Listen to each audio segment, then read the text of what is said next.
Hello students, myself Dr. Jayanta Bhattacharya and welcome to my YouTube channel. Now we are going to discuss class 9 chapter 2 political science, that is constitutional design.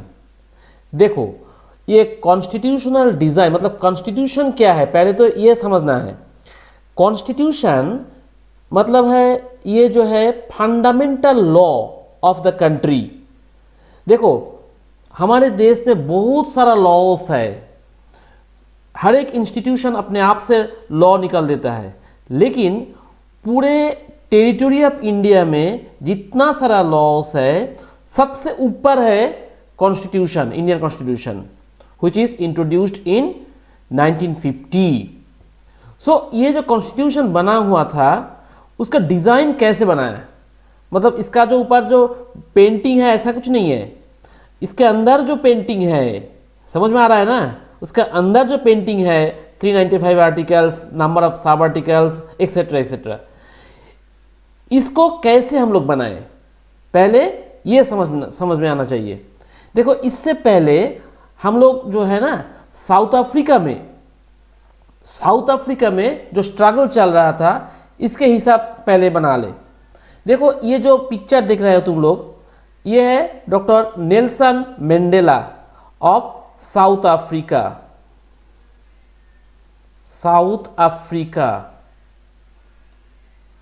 But who is this person, ये आदमी है कौन.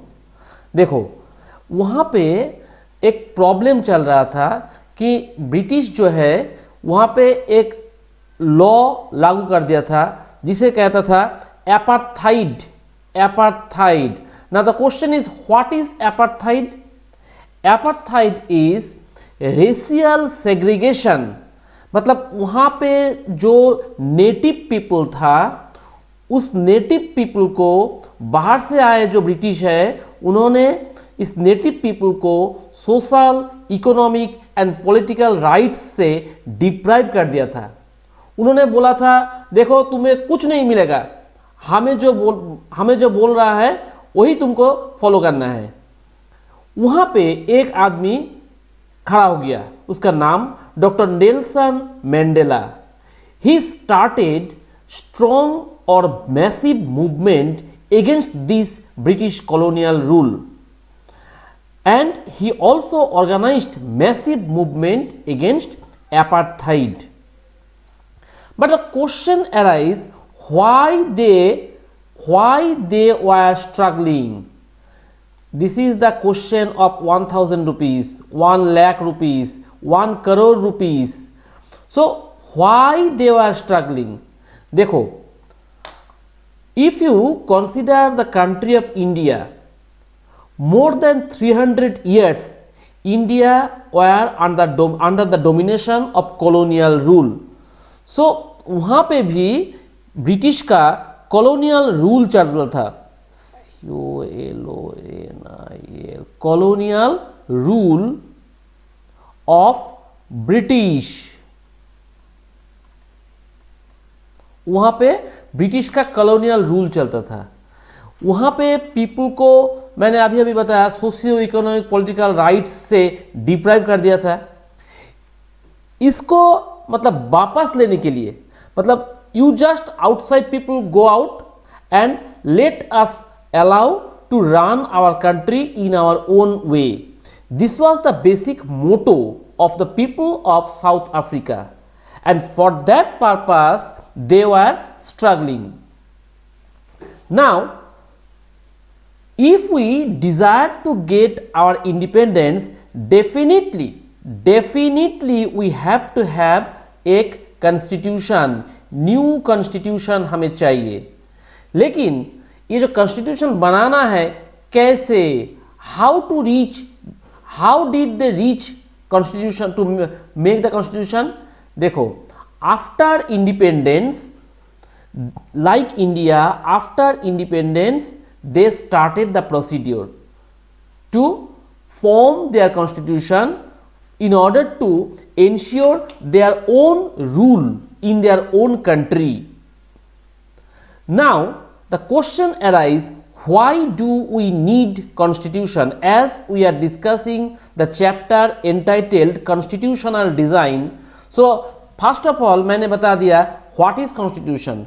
Now यहाँ पे south Africa जो chapter था उसके आगे हमें देखना है ये लोग कॉन्स्टिट्यूशन बनाने के लिए, कॉन्स्टिट्यूशन प्रिपेयर करने के लिए जुड़ गए, लेकिन क्वेश्चन है why do we need a constitution?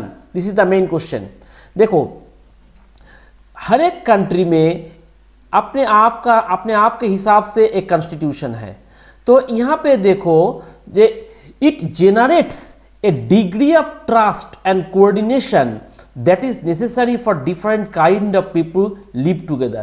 देखो अगर तुम लोग इंडिया के हिसाब से सोचो, देखो इंडिया में बंगालीस है, बिहारीस है, गुजरातीस है, उड़िया है, Telugu, Tamil, plenty of peoples are there regarding language difference, culture difference, religion difference, whatever it may be, still we are living together. And in order to generate a degree of trust, we need and coordination is necessary for running the good government. That is why we need a constitution. The second thing is that it specifies how government will be constituted. Government कैसे बनाना है, ये democratic या autocratic या मोनार्किज्म, constitution ने specify कर दिया. And ये भी बता दिया who will have the power to take which decision. इस गवर्नमेंट जो फॉर्म होगा, इस गवर्नमेंट में कौन सा डिसीजन लेगा.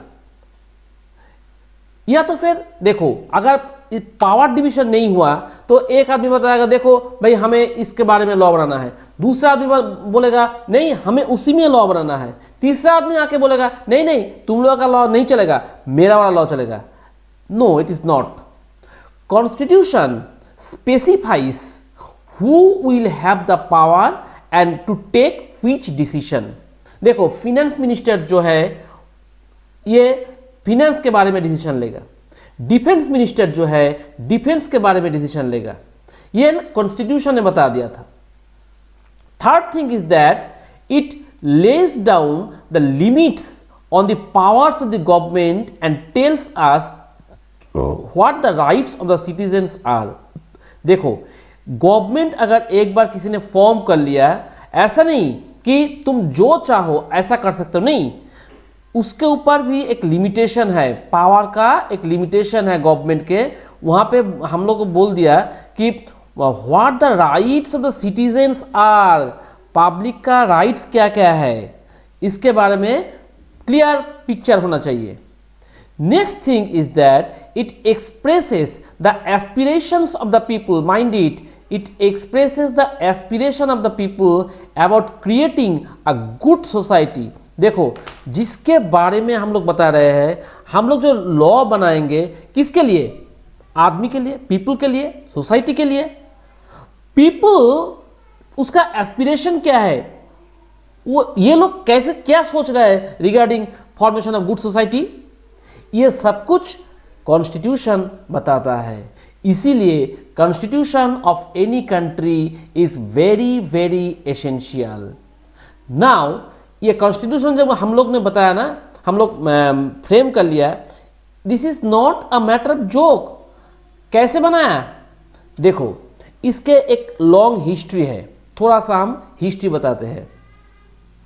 Don't worry, I am not teaching history, I am just talking about how to frame our constitution.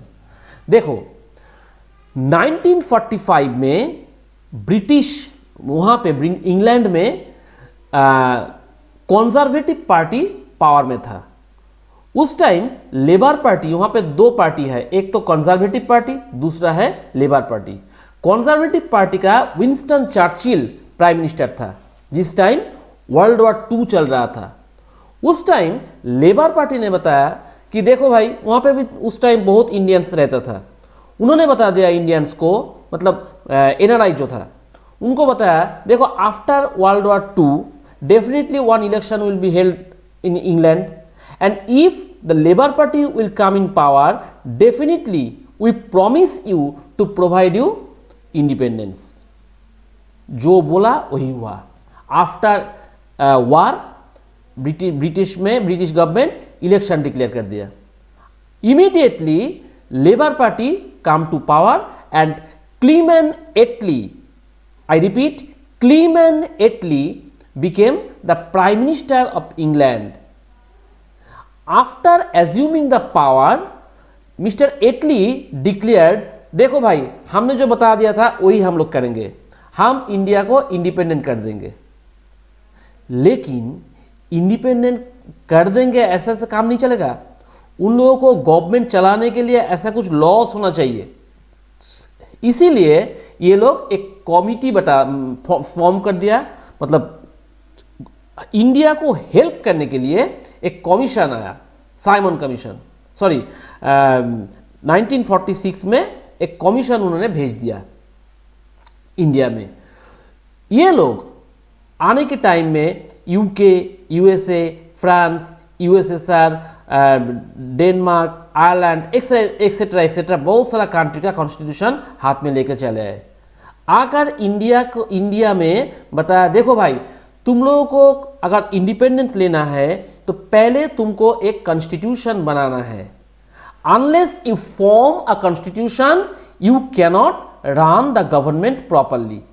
So the first and foremost work for you is to form a constitution. एक constitution तुम्हें बनाना है। तो इसके लिए क्या करना होगा? कॉन्स्टिट्यूशन बनाने के लिए हम लोग एक कॉन्स्टिट्यूएंट असेंबली फॉर्म किया। ये असेंबली कहां से आया?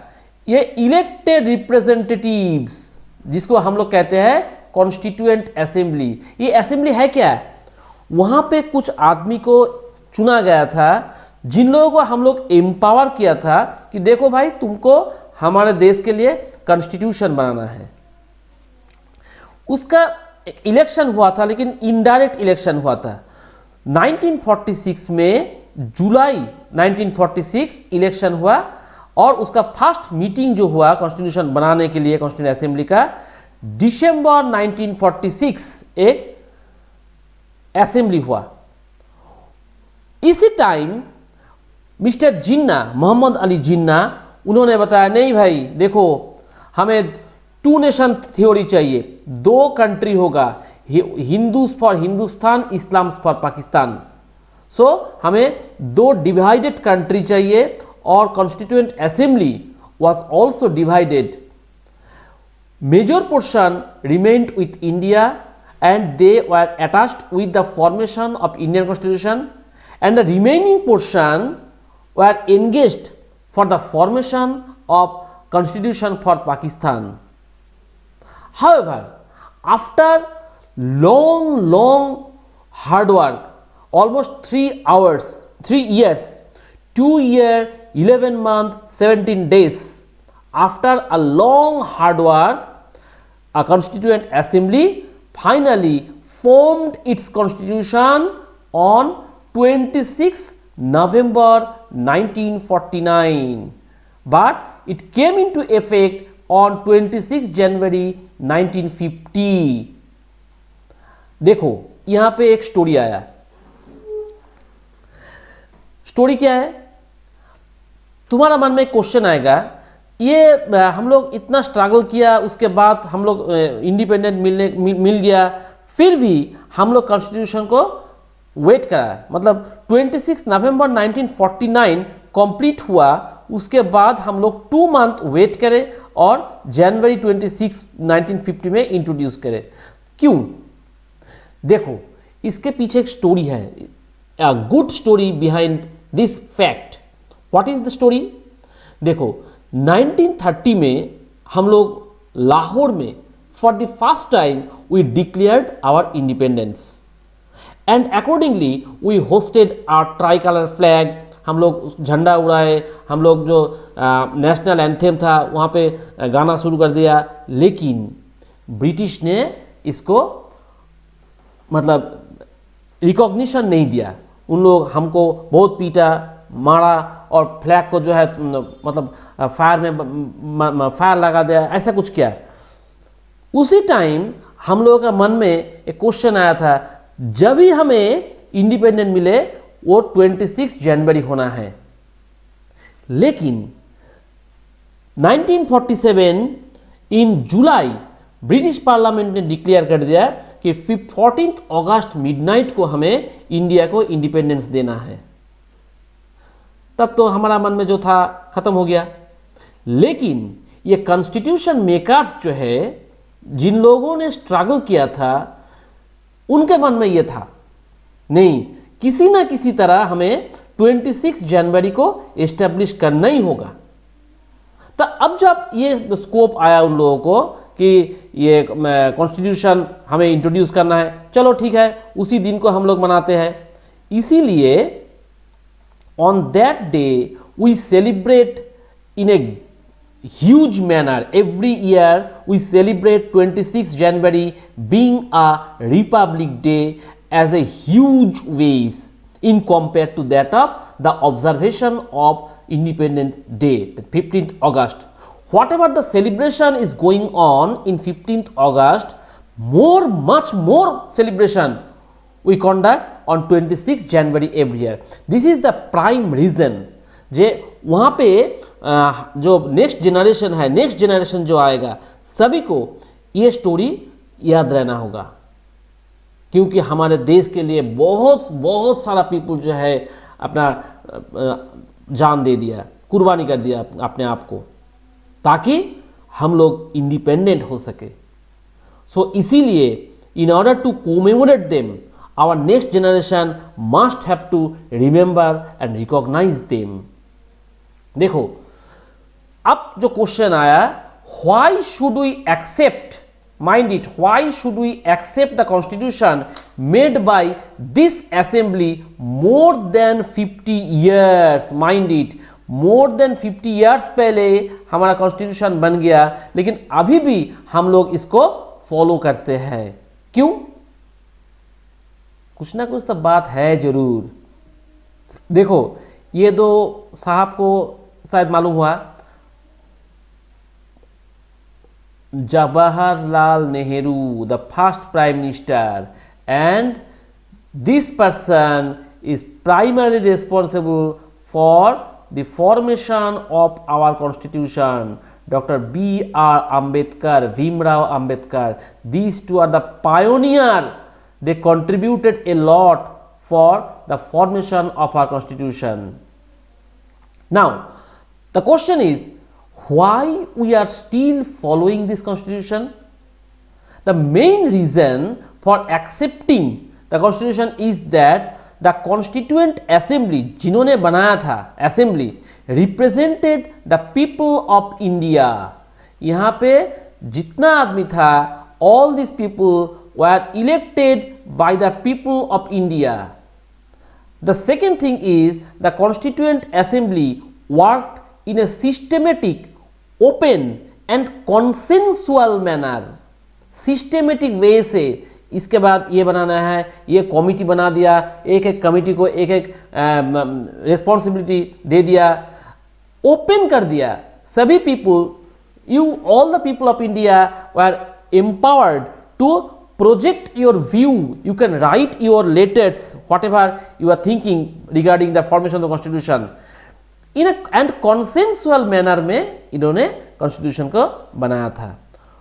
उसके आगे देखो, the assembly had many members who are not within the Congress. देखो, कांग्रेस में नहीं था, फिर भी उन लोगों को असेंबली में इनकॉर्पोरेट कर लिया था। इसके हिसाब से देखो, there was no political biasness. देखो, उस टाइम कांग्रेस बहुत मेजोरिटी में था। अगर ये लोग चाहता था तो अदर देन कांग्रेस ये लोग एवॉइड कर सकता था, लेकिन इन्होंने नहीं किया, ताकि पीपल को पता चले कि this is not the assembly of Congress, rather we are allowing all the people, those who belonged to Congress and those who are not belong to Congress, all the people were incorporated in the assembly. Next thing, the assembly represented members of different social groups. देखो, this is the person who represent most backward classes, most scheduled tribe people, and this was his Brahmin Pandit Jawaharlal Nehru Pandit ji. So these two people were worked together without maintaining any social differences. Next, the members of this assembly believed different ideologies. वहाँ पे जितना आदमी था वहाँ पे नहीं बताया कि देखो तुम्हें ये फॉर्मूला अप्लाई करना है, whatever the ideologies you are following, it's all right, no problem, but you have to do your work in a good manner. देखो, ये जो पीपल है, eminent personalities, Motilal Nehru, doctor B.R. Ambedkar, doctor Rajendra Prasad, Sarojini Naidu, all these people were very much engaged in the Constituent Assembly regarding the formation of our Constitution. Now, the Constitution maintained a guiding value of our Constitution, that is the philosophy of the Constitution. So, what is philosophy? Philosophy means whatever the guiding values we are maintaining, this is called philosophy of the Constitution. इसमें क्या है? देखो, philosophy of the Constitution मतलब हमारे यहाँ पे जो constitution बना रहे हैं हम लोग, उसमें उसके अंदर फ्रीडम स्ट्रगल में जो गाइडेड हम लोग फ्रीडम स्ट्रगल किया था, वहाँ पे जो इंस्पायरिंग गाइडलाइन था उसको हम लोग इसमें इनकॉर्पोरेट कर दिया। एंड हमारा यहाँ पे इंडिया में डेमोक्रेसी एस्टेब्लिश करना है, ये भी हम लोग इसमें डाल दिया। These values were imbibed in the preamble of the Constitution. देखो, preamble, it was written only by Pandit Jawaharlal Nehru. They guided all 50 articles of Indian Constitution. Preamble में जो था, जो लिखा हुआ है, actually preamble is the preface of the Constitution. इसमें सभी कुछ दे दिया। Whatever the values and ideologies were enshrined in our Constitution, all these are reflected in very brief manner in the preamble. It is the short statement of its basic values. This is called the preamble of our Constitution. It is the most important and valuable portion of our Constitution. Mind it, the philosophy or the preamble is attached with the Constitution, but it is not the part of the Constitution. I repeat, preamble is attached with the Constitution, but it is not the part of the Constitution. इसका मतलब क्या है? Constitution का जो book है उसके साथ attached जुड़े हुए हैं, लेकिन ये Constitution का पोर्शन और पार्ट नहीं है। अगर पार्ट नहीं है तो उसमें रखने का जरूरत क्या है? देखो, कॉन्स्टिट्यूशन ने बता दिया, देखो भाई, ये जो प्रियम्बल है, प्रियम्बल मतलब गाइडिंग वैल्यूज एंड प्रिंसिपल्स, ये पूरे कॉन्स्टिट्यूशन में जितना है इसका ब्रीफ रिफ्लेक्शन इसमें है। अगर किसी ना किसी तरह कोई कोर्ट का कोई एक्सप्लेनेशन चाहिए तो प्रियम्बल से ये लोग उसका एक्सप्लेनेशन ले सकते हैं, लेकिन प्रियम्बल को बेस करके कोई आदमी केस सूट नहीं कर सकते कोई न्यायालय में। सो preamble is the preface of the Constitution which reflects the basic ideals and values that imbibed in the Constitution. This line you must have to remember, you must have to remember, you must have to remember for studying our Constitution. It reflects the basic ideals and values that imbibed in the Constitution. देखो, ये जो preamble है ना, ये preamble constitution में एक poem की तरह, डेमोक्रेसी का पोएम इनको बताते हैं। It contains the philosophy, constitution जो बना हुआ है इसका जो philosophy, the on which the entire constitution has been built, हमारे जो कॉन्स्टिट्यूशन बना हुआ है इसका जो फिलोसॉफिकल बेस है ये है प्रीएम्बल, और it provides a standard to examine and evaluate any law and action of the government. बाहर वाले जो है, देश का बाहर से आए जो आदमी है, इन लोगों को हम लोग मैसेज कन्वे कर सकता है। देखो अगर तुम लोग प्रीएम्बल पढ़ लो तो उसके हिसाब से तुम हम लोगों को जांच कर सकते हो, what is the standard of hours law, and you can evaluate the law and action of the government whether it is good or bad. It is the soul, Atma, it is the soul of Indian Constitution, without which there is no value of the Constitution. तो preamble जो है, preamble कैसे start हुआ, वहां पे पहले जो line है उसमें लिख दिया we the people of India. What does it mean, हम लोग जो है भारत का जनता मतलब देशवासी जो है, the constitution has been drawn up and enacted by the people through their representatives mind it and handed over to them by a king or any outside power, and not handed over, mind it, not handed down to any king or outside power। मतलब हम लोग जो constitution बनाए हैं ये कब कोई भी किंग को या फिर आउटसाइड कंट्री को हम लोग ने नहीं दिया, हम लोग आम जनता, देश का पीपल जो है उन्होंने बनाया हमारे आदमी के लिए। उसमें पहले बताया India is a sovereign country. What is sovereignty, sovereignty मतलब है इंडिपेंडेंट और फ्री। दैट मीन्स हमारे इंडियन पीपल को सुप्रीम राइट मिल गया to take internal as well as external matters for decision making. कोई भी बाहर से आए कोई भी कंट्री हमारे गवर्नमेंट में इंटरफेयर और नहीं कर सकता, जो कि ब्रिटिश ने किया था, और कोई भी कंट्री ऐसा कुछ नहीं कर सकता। मतलब हम लोग डिक्लेयर कर दिया we are the sovereign country, independent हो गए हम लोग। Next thing is socialist. What is socialist, socialist means wealth is generated socially and should be shared equally by society. That means it emphasized on economic equality, mind it,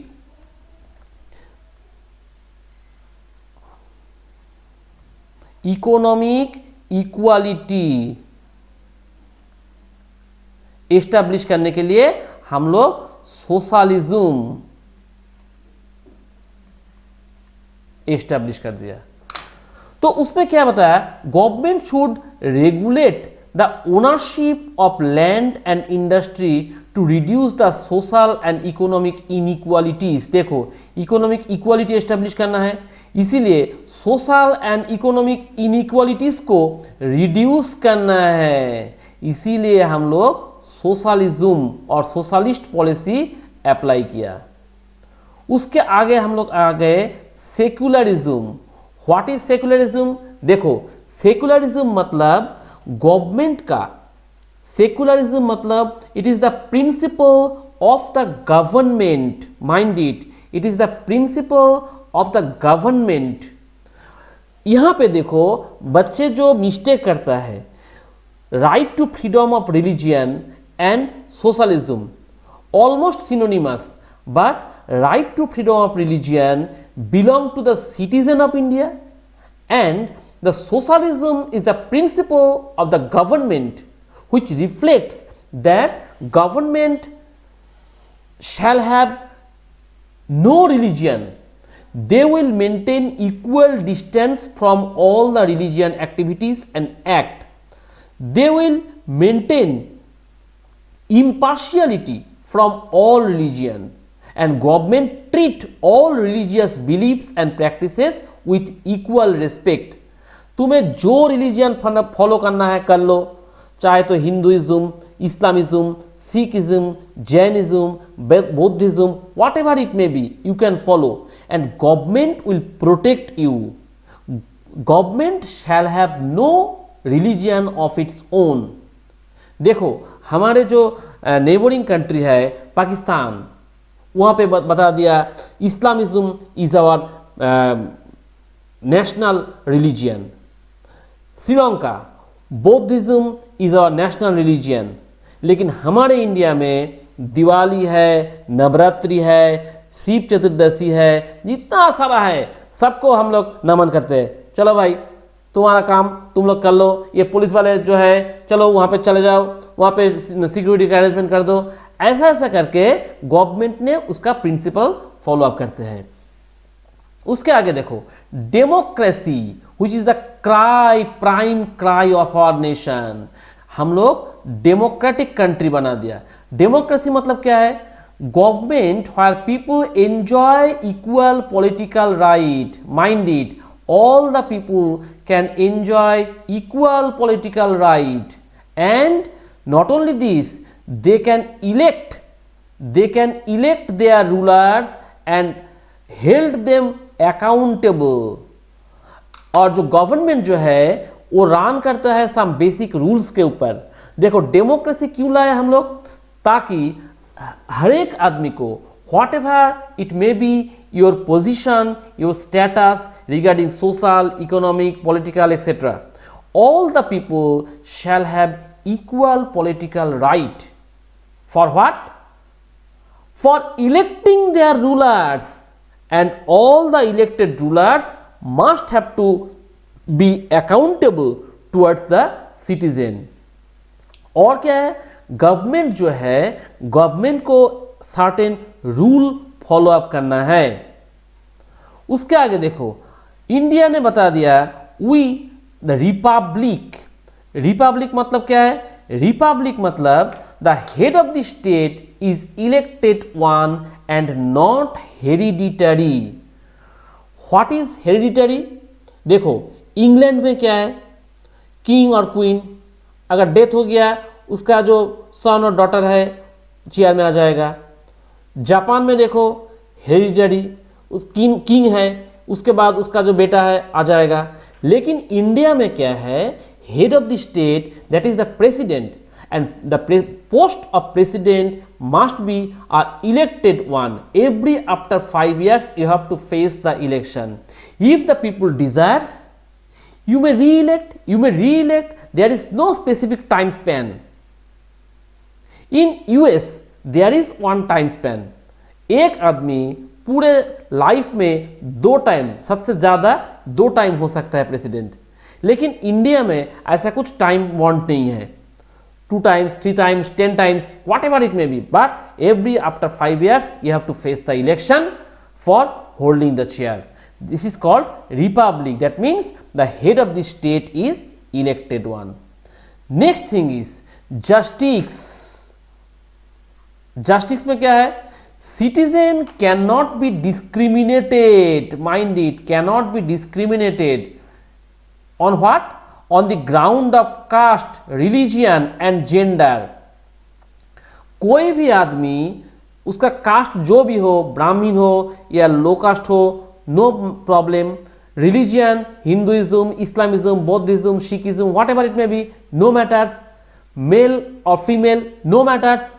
Everyone shall have to get justice, and social inequalities have to be reduced. यहाँ पे कोई भी inequality नहीं रहेगा. इसके लिए government को काम करना होगा और गवर्नमेंट को वेलफेयर एक्टिविटीज भी करना है हर एक आदमी के लिए, स्पेशली डिसएडवांटेज्ड ग्रुप, ताकि मतलब जो कि schedule caste, schedule tribe, other backward classes, OBC, SC, ST, OBC और इकोनॉमिकली डिसएडवांटेज्ड ग्रुप जितना है, सबके लिए वेलफेयर एक्टिविटीज करना है गवर्नमेंट को. दिस इज कॉल्ड जस्टिस, ताकि all the people can treat in a same manner. Next is liberty. What is liberty? देखो, तुम्हें जो बनना है you can do. If you desire to be a doctor, engineer, cobbler, fisherman, whatever it may be you desire, you can do. That means their government shall impose no restriction over citizen for your future purpose. No unreasonable restriction on the citizens in what they think, how they wish to express their thoughts and the way they wish to follow up their thoughts in action. तुम्हें जो करना है कर सकते हो, लेकिन एक बात है, वहाँ उस टाइम तुम्हारा जो एक्शन है, it should not harm the unity and integrity of our nation, it should not disturb the sovereignty of our nation. तुम्हें जो करना है तुम कर सकते हो. Government shall have no restriction over you. Next thing is equality. What is equality? Equality मतलब equality before the law. तुमने सोचा ये जस्टिस और इक्वालिटी तो एक आ गया, justice different, equality different. That means there shall be traditional, the traditional social inequalities have to be ended. Government should ensure equal opportunity for all. हर एक आदमी के लिए equal opportunity. तुम्हें डॉक्टर बनना है, चलो नीट में बैठ जाओ. इंजीनियर बनना है, चलो जेई में बैठ जाओ. ऐसा कुछ. Fraternity, last but not the least, most important thing is fraternity. What is fraternity? Brotherhood. हम लोग भाई है. गुजरात, तमिलनाडु, बंगाल, असम, एमपी, यूपी, जितना सारा है, हम सब लोग भाईचारे में रहेंगे.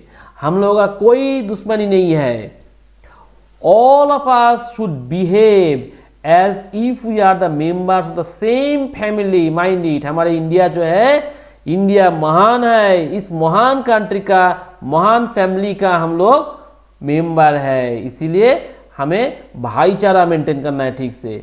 No one should treat a fellow citizen as inferior. कोई भी ऊंचा नीचा नहीं है, सब कुछ इक्वल है फ्रेटर्निटी में.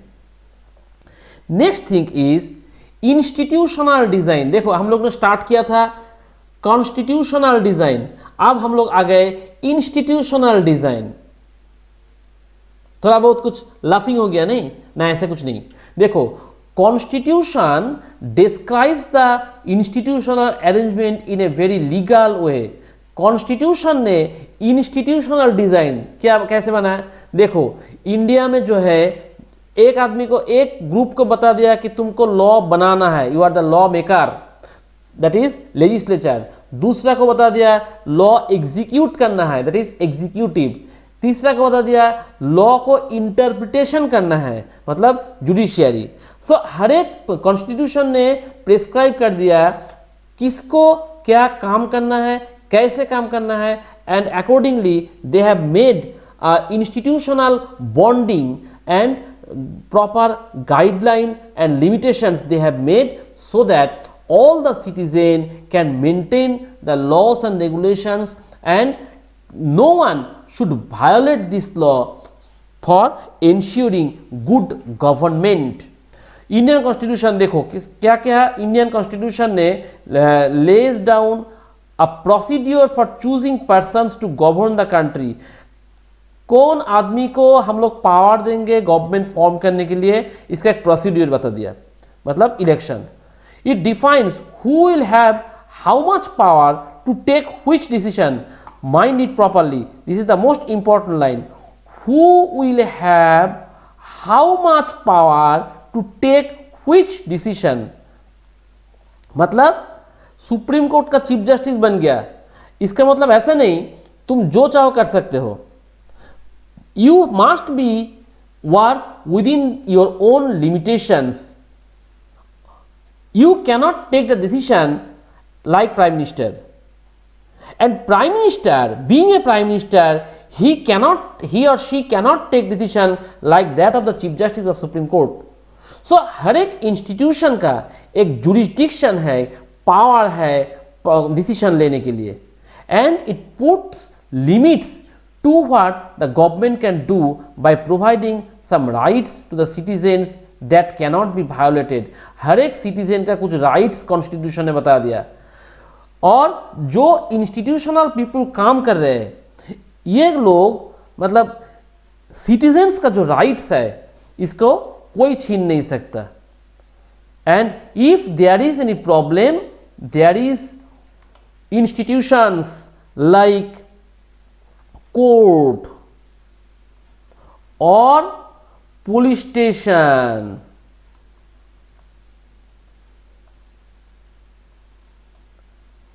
you can go there and there you can get all the solution.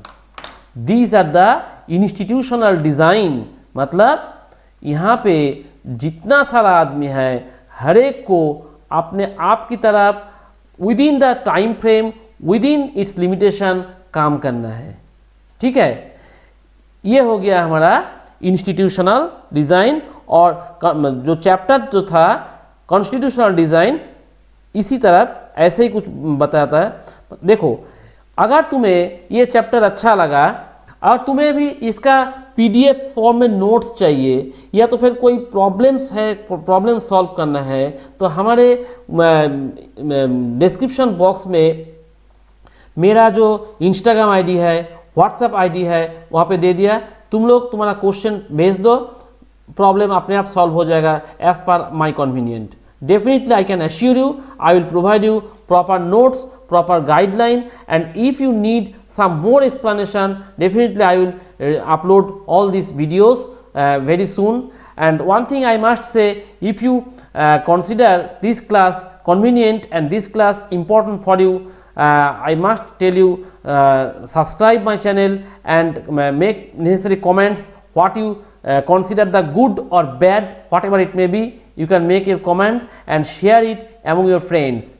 Thank you.